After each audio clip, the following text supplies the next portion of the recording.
So do you think you as a leader should flex for them? Flex in, as in flexibility? yeah. I think as the business owner, you need to have that flexibility for sure. For sure. All right. Hold on. You said as the business owner. Yeah. Well, assuming you're the head of the horse. Okay. And you're the leader of the company. Do you expect a leader in the business to flex the same way you do? They would be different.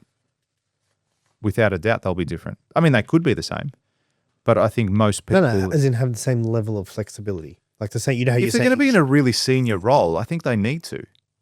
I think they're going to need to because they're going to need... So when I was young, I realized that although that guy that was really headstrong and had an abrupt way of dealing with people, I realized that two things. I wasn't going to be that type of leader when I became more senior, but also I needed to know how to handle people like that because the industry is full of them. You get those people in the space that just, that's how they act. That's how they are. They don't hate you. They just have white line fever. And when they're on site, that's what they do. That's how they operate. They get it done. And you just need to learn how to communicate with that. Now, if I had the same mindset as him, right, and my boss came up to me now and he goes, "What the fuck are you doing? I'm fucking sick of this," and going off at me. Say, "Hey, watch your fucking mouth." All right? Because I can easily get the fuck off here and you sort your own shit out. Those two people are going to clash. Those two people will never get along. Whereas if he came to me with that attitude, I say, "Hey, what's going on? Do you need a hug?" I'll change my approach to him. I say, "Do you know we're on the same team? You know I'll do anything you need me to do and you know I'll get it done, don't you?" He's like, "Yes." Well, then, right. Just take it down a notch. Leave it with me, mate. I've got your back. And then that person will be like, "All right, cool. George is good. All right, just get it done, all right? Don't stress, mate. You're going to die early. I don't want you to die early. You're a good guy. I like you." That flexibility in my ability to change and deal with that person, I think is huge. And you're going to need to do that with your whole team because each one of them are going to be different, how they like to be communicated to, and then also how they like to be led. Now, the more senior you get in an organization, you're going to need to have more of those skills as well. How do you determine what are the things you be flexible on and the things that you're rigid on? Is it values in your business? It has to come down to that too. You know, my values would be like starting early. Like a lot of people don't, like, "Hey, yeah, come in at 9. I know construction companies where the office staff aren't in until 8:30, 9 o'clock. I worked at a company where they had that. The office people would start at like 8:30 and I was in the office at 7 a.m. every single day, like 10 to 7, quarter to 7 every single day in the office. I was there often before the bosses were. Or I'd be in there and I'd see them there, like they'd be working and "Hey, do you want a coffee?" No, it's all good. So I think it comes down to your values and what you really want to get out of the business. Your business values. Business values, not personal values, yeah. What are the business values for it? And a lot of people don't do that. You know, when I do a training for branding and marketing, we go through mission and vision statements and values and all that sort of stuff. And it's not once have I sat down with the whole range of builders that I sit down with and have they gone, "Yep, this is my mission statement. This is my vision statement. These are our business values." They just don't know it. No, most people don't. Most people don't have that in place because it's like, well, that'll be what's it? Oh, we take pride in our work. Fucking everyone says that. Oh, we give great customer experience. Everyone fucking says that. It's just the generic. The generic shit. And it's not until you deep dive into it that you go, okay, this is actually what's important to me. Okay, and let's just say, for example, you have an employee who is coming late. What's your process for handling it? I'll bring it up with them, first of all, and it wouldn't be in an aggressive way. The first thing I'll be like, "Hey, you know our start times, yes? Yeah, cool. Well, you're consistently rocking up at this time." And I've noticed. Yes, okay, how many times do you have to see it for you to turn around and be like, "Hey"? Look,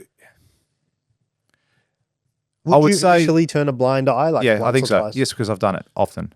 Oh yeah, you have. Okay. Yeah, without a doubt, I'd be lying if I didn't say that. So yes. So you see, and this is where I say I let the line get blurred a little bit sometimes. Like, yeah, all right. But I notice every fucking time. Every time I'll know. Now, in the same token as well, It's like I've seen people do that, but then come in on a Saturday without me asking. Okay, cool. So they're realizing that. So I go, okay, you've realized that you've been a bit late this week, so you're coming in on a Saturday to catch up, or you're going on site and you're doing this on this day. So this is where there's a level of care there. But I try to explain to them too, it's good for your career as much as it is good for the company to be prompt, to be early, to be known as someone that can be reliable. You will get promoted quicker, or you'll get other opportunities at other organizations, whether you decide to leave or you don't, or whatever it is. So there's opportunities there for you to become the best version of yourself too. So you sell them on it. Yeah, I'll sell on them. So yes, I will, 100%. I would. Why not? I want them to be drinking the Kool-Aid. But yeah, I would bring it up with them, and I have done this in the past as well with employees. I'd say, what's going on? Is there something going on outside of work that's stopping you from getting here at this time? And we're like, yes. And they've said that. So yeah, look, this is why I've been rocking up. I say, oh, cool. Next time, my door is open. I'm not going to bite your head off. Come and speak to me rather than just going, I hope he doesn't notice. And I said this to everyone. I go, I see everything, guys. I may not see it day one, but it will get to me. It'll get to me eventually, either through another employee, through an A-grade employee that has a high standard. It says, hey, this person's dropping the ball. This person's doing this person's doing that. I think we need to look at it. Do you have an expectation of your team to do that? I don't have the expectation. You know what? Yes. I'll take that back. Again, if we're A-grade players, and I always say that, I actually feel my team's quite small given the amount of work and the complexity of work that we do. But I feel that the reason we're effective and still able to do that amount of work is because we have good quality people working at the business. So I think that goes a really long way. And if we're not all A-grade players, and if we're not playing that type of game, I think that's where the others will get a bit annoyed at that, because A-grades want to play with other A-grades. Like the top people want to play, whether it's sport, business, anything, political, whatever it is. You want to be surrounded with the best people. You're trying to win the grand final. And you're not going to do that with juniors. You're not going to do that with people who don't give a shit.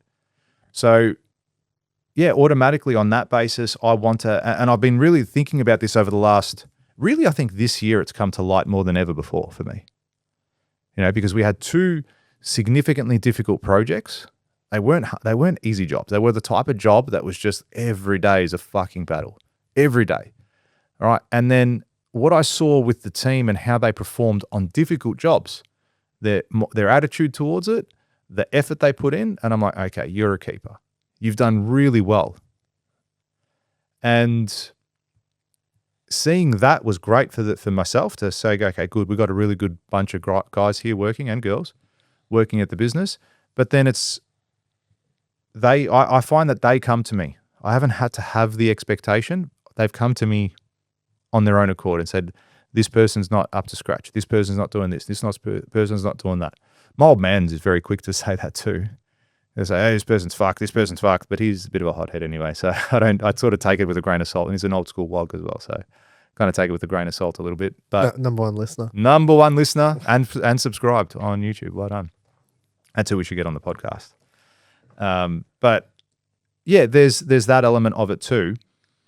And I think that's a good thing.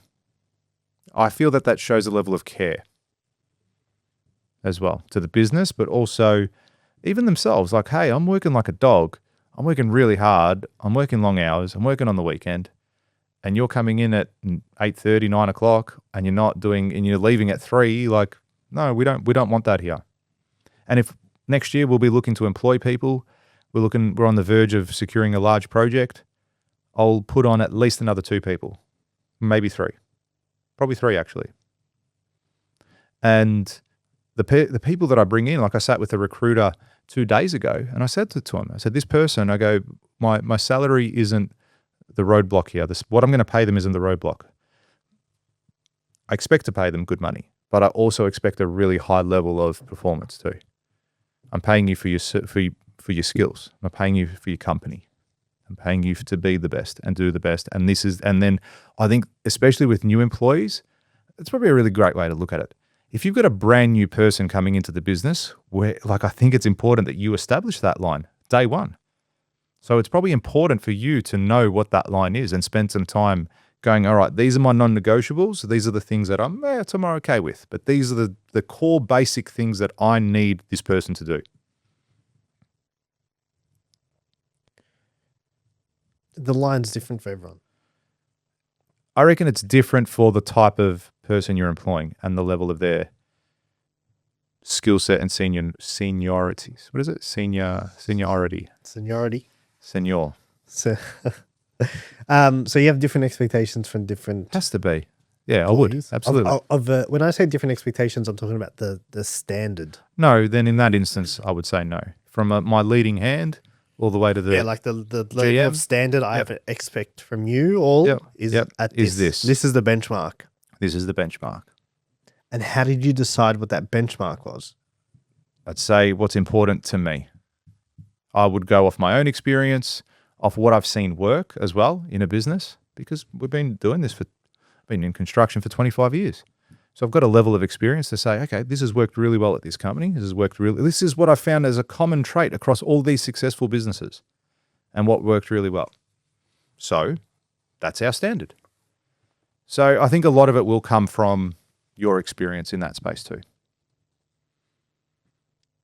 So it's good because again, ask me how many times I've thought about the standard this year. You know what I mean? It's good to have the chat and to then go out and execute on this. And same with you guys listening, you should really do the same thing. You should go, fuck, that's actually really important. Does my team know the standard for our business? Do they know what I expect from them? Because if they don't, there's a big disconnect there. They're going to make assumptions and their assumptions will be vastly different from what yours are and your expectations are. And then it's almost unfair for you to be going around and swinging the axe when they're like, fuck, I'm a 10. What are you swinging the axe for at me? And I had that happen recently, you know. The person thought he was a 10. And they're like, I said, you're not. When I say swinging the axe, I don't mean firing people. No, I know. But even just having... throwing grenades. Yeah, you're like, what the fuck is this? Exactly. Or why, you know what I mean? You just start to notice. Yes. Have you gone through that experience? Yeah, recently. Recently, I noticed. That's exactly what it was. What the fuck? Yes. And then it's like, bang, bang. Yes. And even when I noticed it initially, my first result was, no, this person's good. Now, see, you'll say, you keep, I don't know why, but you keep going back to the person. Well, it must be the individual. Yeah, no. So you obviously you don't do it and go and cause havoc across the board. Oh, do you get what I'm saying? Okay. Like you yes, walk, yes. like, it's not often that happens across the board. Site, No, you go on. Let's just say, for example, you go on site. You're like, what the fuck is this? What the fuck is that? And then you leave that site, and then you might come to the office, and then you'd be like, what the fuck? Like, do you get what I'm saying? Like different projects, different. Yes. That's what I'm saying. If you like that clip and you want to watch another one, click just over here. And if you want to watch the full episode, click just over here. Don't forget to subscribe to the channel, and thanks for watching.